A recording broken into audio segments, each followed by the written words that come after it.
চিরুনির উপরে সূরা ফাতিহা 3 বার পরে ফু দিলে কি হয় জানলে আপনি অবাক হয়ে যাবেন। আমরা কিন্তু অনেকেই চিরুনি ব্যবহার করি, বিশেষ করে মা বোনরা যারা আছে তারা আমরা অনেকেই চিরুনি ব্যবহার করি। আবার অনেক মা বোনদের মাথায় অনেক সমস্যা থাকতে পারে, মাথা ব্যথা হয় এবং মাথার চুল উঠে যায়, চুলের গোড়া নরম হয়ে গেছে, চুল বারবার উঠে যায়।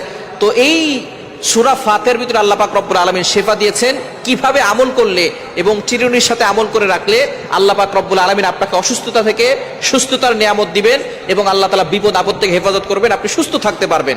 এটা কিভাবে পড়বেন আমি এখনই জানিয়ে দেব। তবে সূরা ফাতিহার ভিতরে যে শিফা আছে এটা আমরা অনেকে জানি না। কোরআনুল কারীমের ভিতরে আল্লাহ পাক রব্বুল আলামিন শিফা রেখেছেন।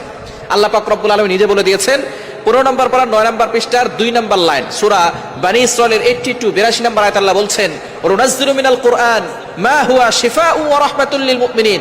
আমি আল্লাহ তাআলা মুমিনদের জন্য এই কোরআনটা রহমত হিসেবে শিফা স্বরূপ নাজিল করে দিয়েছি। সুবহানাল্লাহি বিহামদি। সুতরাং কোরআনের ভিতরে শিফা আছে, আর এই সূরা ফাতিহার ভিতরে শিফা আছে। নবী সাল্লাল্লাহু আলাইহি ওয়াসাল্লাম নিজে বলে দিয়েছেন।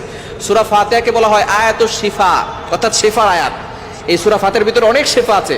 আপনার পেটে ব্যথা, আপনার যে কোনো জায়গায় ব্যথা হচ্ছে, আপনি সূরা ফাতিহা 7 বার করে পানিতে ফু দিয়ে খাবেন, দেখবেন আল্লাহ তাআলা ব্যথা কমিয়ে দিয়েছেন।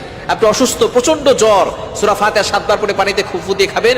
অবশ্যই ইয়াকিন থাকতে হবে, বিশ্বাস থাকতে হবে যে আল্লাহ তাআলা আমাকে এই সূরা ফাতিহার মাধ্যমে শিফা দান করবে।